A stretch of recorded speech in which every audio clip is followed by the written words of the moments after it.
Hi, welcome to Beyond Politics. I'm Catherine Clark. Like a lot of Canadian boys, Cabinet Minister and Alberta MP Jim Prentice wanted to be a hockey player when he was growing up, but he quickly discovered that he was better suited to the courtroom than the hockey rink. He's the proud dad of 3 girls. He's been married to Karen for 26 years, and he joins me now to talk all about his life beyond politics.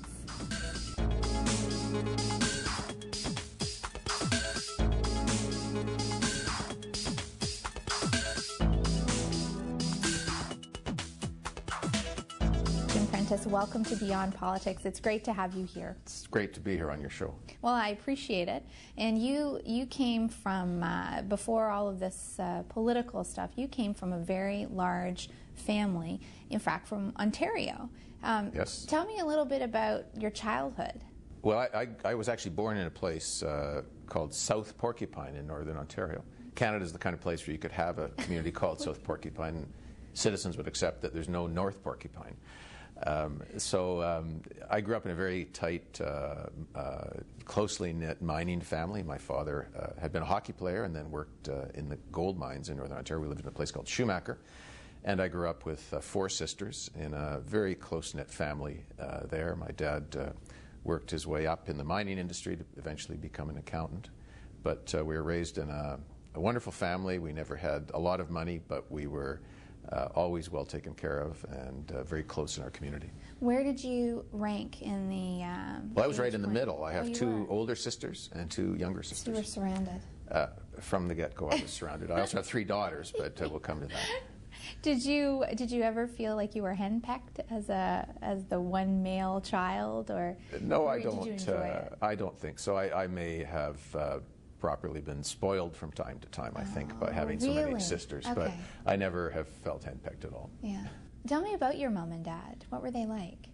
Well, my father passed away just as I entered public life, so he sadly never had a chance to see me elected.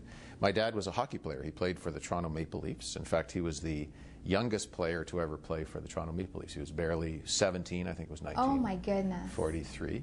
What position did he play? He was a left winger and a centerman, and one of the fastest guys ever on skates. He was of slight build, though, and he didn't stay in the NHL very long, although his brother, Dean Prentice, actually played in the NHL for 22 seasons. Get out. Isn't that amazing? That's a very long career. He had a very long, my uncle had a very long career. And so my mom was from Northern Ontario, and I was born there. Our family moved to Alberta when I was a youngster, probably about 12 years old, I guess. And why? And so I spent my formative years there. We really moved because the mining industry in Northern Ontario was starting to, at that time, wane a bit or deteriorate. Yeah. And there was a new coal mine actually opened up in northern Alberta in a place called Grand Cache. And so yes, I had spent lots of time in Grand Cache. Well, I had the wonderful experience. I think we were the 10th family to move into this brand new town in the middle of the Rocky Mountains. Wow. And it changed my life forever. Why? What was it about it that changed your life forever? Well, for one thing, I fell in love with the Rocky Mountains and the mountains generally and the lifestyle of being near the Rockies. And I don't think I could actually ever live anywhere else in a permanent way. There are many beautiful places, and some people love the ocean, but I'm quite passionate about the outdoors, and I love the Rocky Mountains. Yeah.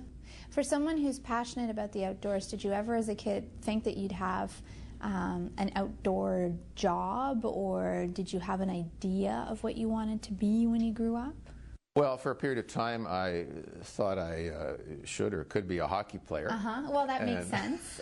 And I still. First of all, every male in Canada, I think, thinks that at some stage. Precisely. But you had footsteps that you could technically follow in. But all of us playing out on the community rink have experienced what it's like in our minds to win the Stanley Cup, but it's a smaller number of people that ever get there. My father and mother in particular emphasized education. My dad had, as I said, been a hockey player, but his career wasn't a long one, and so he felt education was important. They always emphasized that I should go to university. And I actually wanted to be a lawyer from the time I was quite young. Really? And always had an interest in politics. But had your mom and dad any education, any formal education? No, when I graduated from university, I think I was the first one in my family in generations actually to have gone through university. My sisters all subsequently did, but I think I was the first at the time. That's pretty exciting. And so it was, and so I decided to focus my career on law. And how did your parents feel about that? Were you thrilled? Did they think, thank God, he'll keep us in our dotage? I think they were always thrilled about it. Yeah. But you went away to study law. You went to Dalhousie, is that right? I took my first year of university, the University of Toronto, finished my degree in Edmonton at the University of Alberta, and then decided I wanted to see a different part of Canada. Right. And so I went to Dalhousie.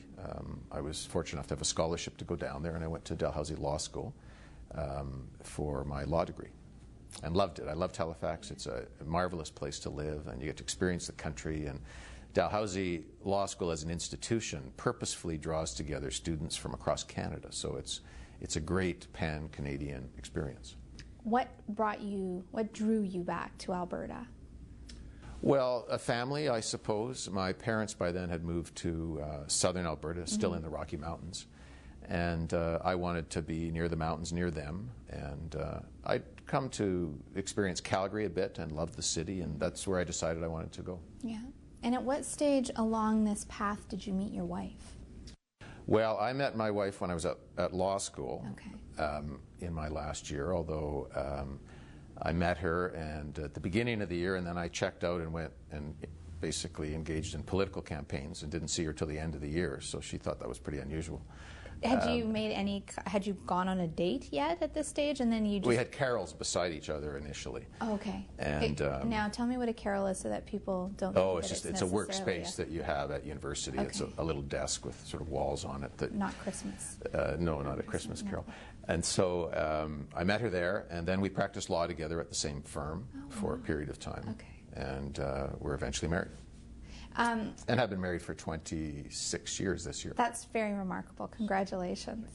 And I'll have to ask you, well, I suppose I can ask you now, the secret of staying married in an age when not many people, not everyone gets to see the 26-year mark or the 7-year mark, really. What's been your secret? Well, I think it's patience and respect and a lot of hard work. Politics is a hard life for a married couple, for sure. But I think it's just a lot of hard work. Yeah. So who was the first one to ask the other out? Do you remember? Well, I'm sure it would have been me. You sure? It's not always the case. I can't remember that far back. I'm pretty sure it was me. Yeah. One thing I wanted to ask you, and I'm taking a step back here now, but you'd mentioned that your dad was in coal mining and then coal mining. Yeah. But you worked in a coal mine as well to pay your way through university. Is that right? That's right. I worked at coal mines and worked under the bins in the coal mines when I was a university student for seven summers, actually. It was very lucrative. It was hard work. I sometimes say I got my university degrees at school, but I actually got my education at the coal mines. Why? What was it that you learned there? Well, I think you learn a lot about working with people, and I think you learn a lot about hard work. I mean, it's very tough, back-breaking work, and I learned a lot about respecting other people. And I've done other things in life where I've worked with many different kinds of people, but I valued the friendships I had working under the bins at the coal mine and met remarkable people and learned to respect that everybody contributes in a different way. Why did you choose to do that kind of work when you would have had other options open to you as a university student, as a law student?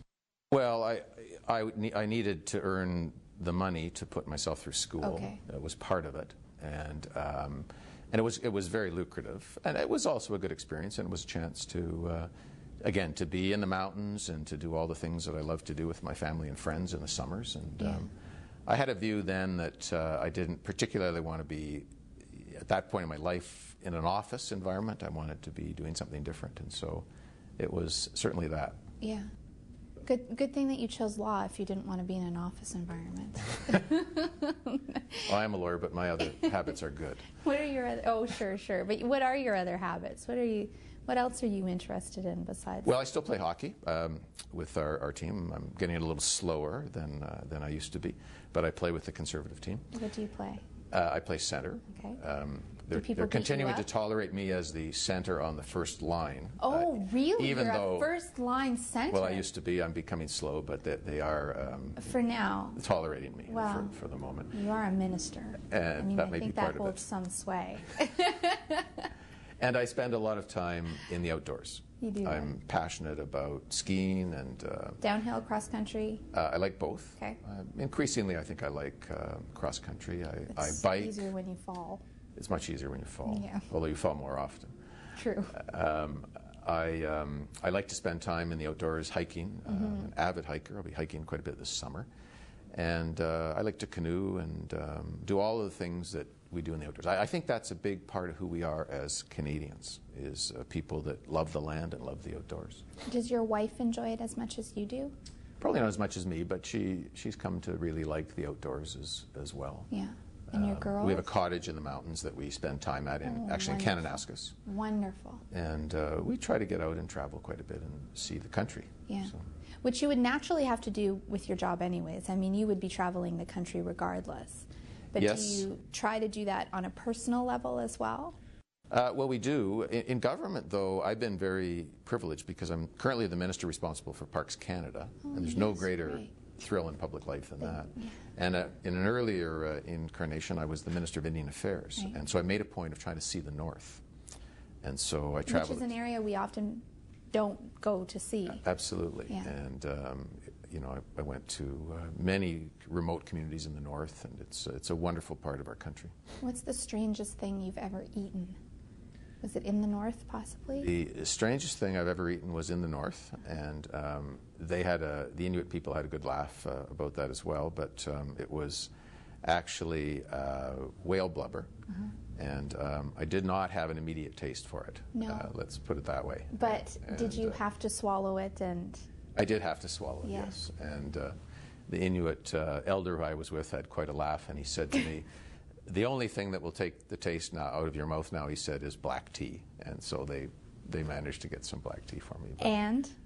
Did it take the taste away? Eventually. A few years later.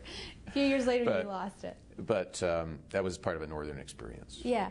Well, and I mean, it is, right? It's part of, if you're going to go there, you might as well do when in Rome, basically. Well, country food, I think, is the current term for it, and I love food from the outdoors. But. Yeah. Do you really? What are your other favorite outdoor foods? Oh, I love salmon, and I love trout and all those kinds of things. Wild game is great. Yeah. I just did not have an immediate taste for raw whale meat. Good. So tell me about your daughters. When did they come along in your marriage? Were they? Well, early on. Okay. Our oldest daughter is over 30, actually. She's Karen's daughter from an earlier marriage, but she's our daughter. And then we have two other girls. One is 25 and the other is 20. And so Christina, our oldest daughter, is a lawyer in Calgary. Oh, that's lovely. And our second daughter, Cassie, she's educated as a teacher, but is now in law school at the University of Toronto. Oh my goodness! So her parental influences have rubbed off. They are both a lot like their mom. That's right. And then our youngest daughter is a painter. She's a portrait artist. Really? And we have no idea where she acquired this skill. She has a remarkable capacity for color and painting that she's always had. And she goes to the School of the Art Institute in Chicago. Oh, isn't that exceptional? And she's in New York for part of the summer as well. And she is a very eclectic, free-spirited artist. Is she? In all of her approaches to life? Yes. Yes.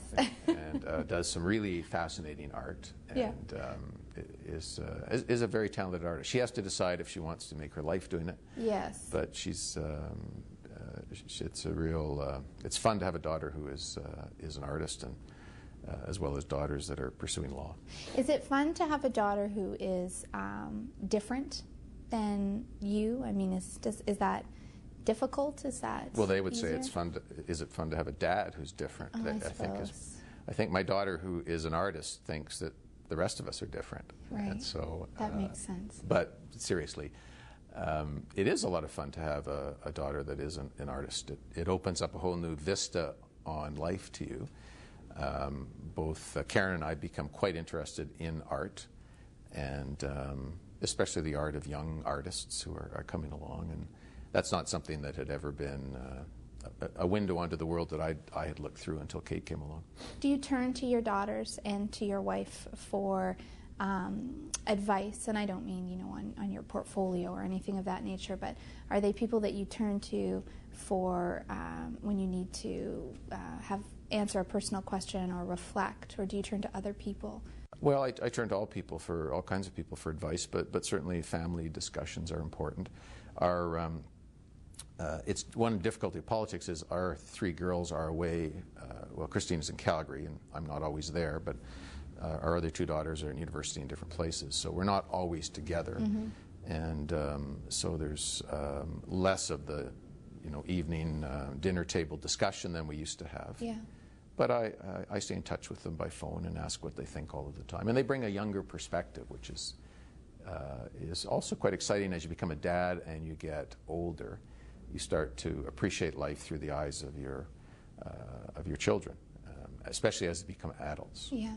And I'm sure that they don't hesitate to share their opinions with you. I've not noticed any hesitancy at this point in sharing their views with me.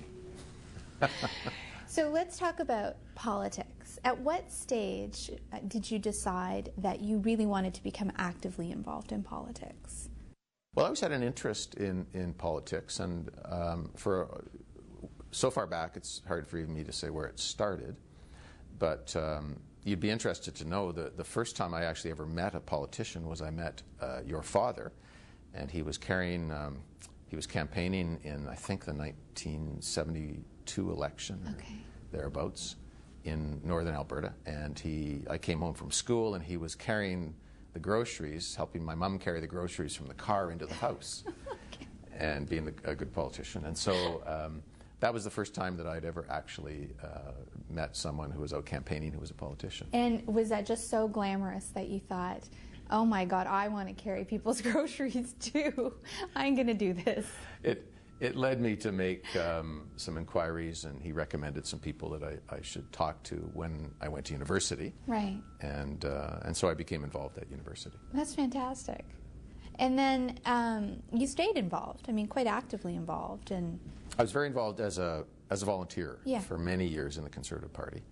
And I decided I wouldn't run for office. I ran when I was young. I was the youngest candidate in the provincial election in 1984, right, but that didn't go well.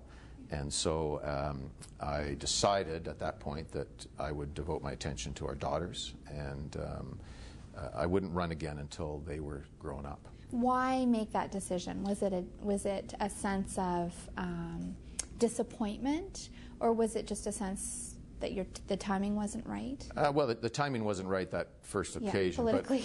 But I think, this is my own personal view, maybe people don't share it. I think you can certainly raise your family in politics, and you can raise a family without politics. But I think it's difficult if your children are accustomed to a stay-at-home mom and dad at some point to then pursue a different career.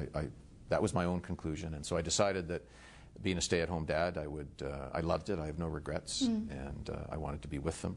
And so I didn't pursue elected office really until they were, two of the three of them were off to university, and Kate was well along. And when you decided to re-engage, to get back into the idea of actually running, how did your family react at that point? Having seen you, your daughters probably wouldn't remember it as much, but your wife would have remembered watching you go through it and not be successful in an elected sense at that point.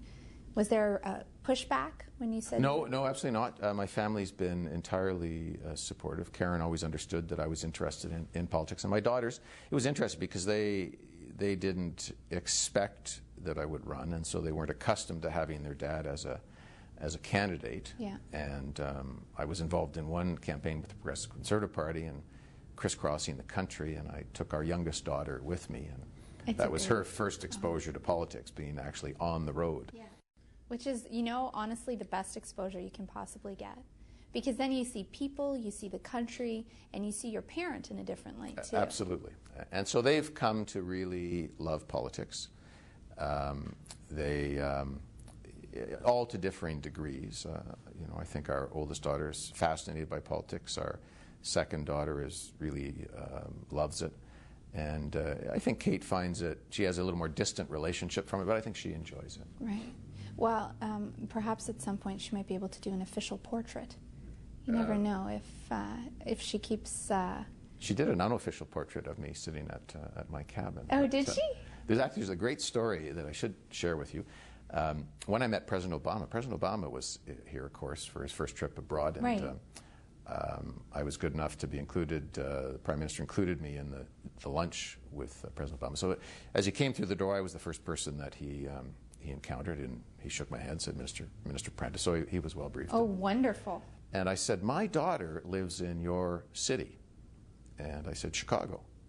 And he broke into that big grin of his, and he said, well, I'm from Hawaii. And I said, well, I don't have a daughter in Hawaii, but I have one in Chicago. And I said, not only does she live there, but I said, the night that you gave your speech in Grant Park, she was there. And I said, not only was she there, and he sort of started a bit, I said, and of course there was like 400,000 people out when he gave that speech.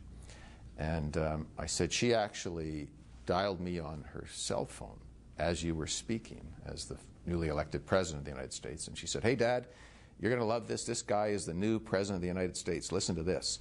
And she held the cell phone up in the air as he was giving his speech. Oh, isn't that exceptional? And he was a piece of history. He was started by that, and I'll just finish the story. He then turned and walked away, and he stopped about 5 steps away, and he turned and he walked all the way back to me, and he put his arm on my shoulder, and he said, would you do me a favor?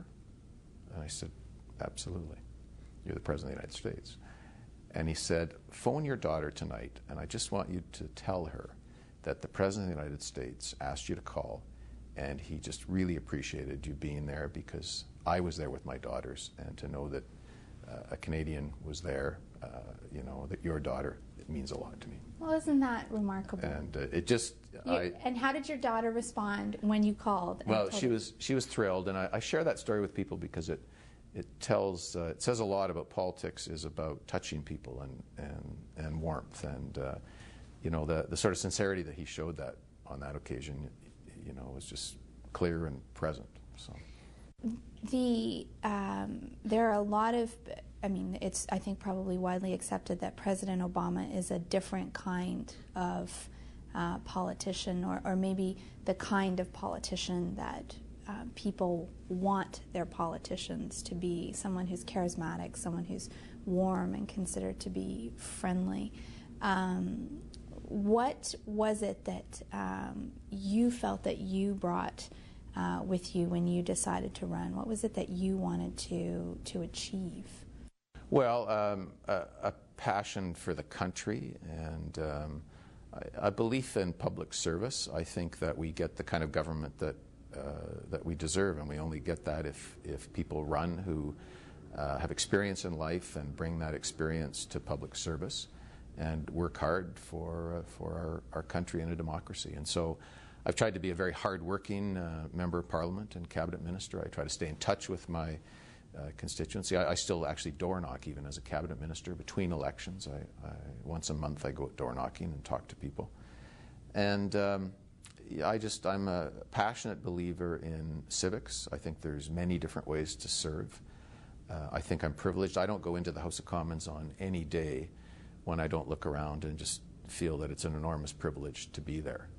There's many different ways to serve your community, but for me that's really been the ultimate. What do you do on the tough days, the days that aren't so great? There are tough days. There are days where you work long hours. I spend time with my colleagues, and I have really good staff that I work with and talk to my family. But most days are pretty good. Yeah. I mean, most days, there are very few days that I go in that I don't think this is a great way to make a contribution to the country. And we are the luckiest people on the face of the earth. And we've got good people striving to make the country better, and that's pretty good. Are you glad you made the decision to run? Oh, absolutely. Yeah. It's something I had wanted to do. It has, in every way, surpassed my expectations, and I've found it a very moving experience to get to know the country, to get to know people right across the country, and to have a sense of what makes Canada work and the potential that we have as a country and what we can achieve together. What do you do if you have time off? Do you get a chance to go to movies? I mean, you talked a little bit about your outdoor interests, but do you read books? Do you listen to music? What do you? Well, I read a lot. What types of books do you read? I keep a mystery by my bed table every night. I read a few pages before I fall asleep. Yeah. Sometimes I read the same pages the next night, but I always keep a mystery on the go. That's good. Do you have a favorite author, mystery author? Michael Dibdin is actually my favorite author, but I think I've read his whole series and I've moved on to some others. But I enjoy reading, and to relax, I like to, when I'm home in Calgary, I do the things that other people do. I go out and do my recycling, and I like to sit on my veranda with my friends, and I like to watch hockey games on television, and just all of the things that I think most people do to enjoy their lives. Do you feel that people treat you differently because you are a minister? Have you found that people here or in your riding treat you differently? Certainly, and I try when I get home to Calgary to take as much of that out of my life as possible. I like to put my baseball hat on and my jeans. Yeah. And you know, be the person who has lived in my community for 25 years. Yeah. And I say to the people there, there's a lot less yes minister, no minister, and that's the way I like it. Now, in your home, I'd assume there's a lot less of that. Do you have specific household chores for which you are responsible? Well, yes, there is no yes minister in my house. I can only imagine that's pretty clear. And so I'm responsible for all of the recycling, and I used to do the yard work, but that's pretty difficult now. Right. You have an overgrown yard, I have to imagine, if you were responsible for that. Yeah, that wouldn't you're not work home enough. At all. And, No. and other things around the house I help out with. Yeah. And I love to barbecue, as I think most men do, so I do that responsibility too. Favorite meal? Well, I love to cook hamburgers, and I love to cook lamb on the barbecue. Lamb? Really? Interesting. Okay. Would you describe yourself as an accomplished cook, or is the barbecue really your... I describe myself as a barbecuer who has, from time to time, threatened to burn the house down. I would not say I'm an accomplished cook. Okay, fair enough. And I have no aspirations to get there. But, no. When you got into this, did you have a political mentor? A number of mentors, and since I've come to Ottawa, there have been people I've spent a lot of time with who've been very good to me. Derek Burney is a person who I spent a lot of time with. I have enormous respect for, and he's been a valued person. I've tried to reach out as a minister to experienced people who have not only a lot of passion for the country, but have a broad range of experiences, and so I try to learn from them. Peter Lougheed has been somebody I respect enormously and have learned a lot from as well, and try to talk to him from time to time. So all in all, you'd say you're glad you've done this? Absolutely, and I say to anyone who aspires that they should do it, and they should be organized about it, but it's a wonderful way to make a contribution to our country, and we are so lucky as Canadians. You know, I've been able to travel as a minister to other countries, and what I hear most often from people is they say the country that we wish we were the most like is Canada. And, you know, we're a privileged people, but we'll only stay that way if good people go into politics. Jim Prentice, thank you very much for taking the time to be here today. It's been nice to chat with you. Thank you very much.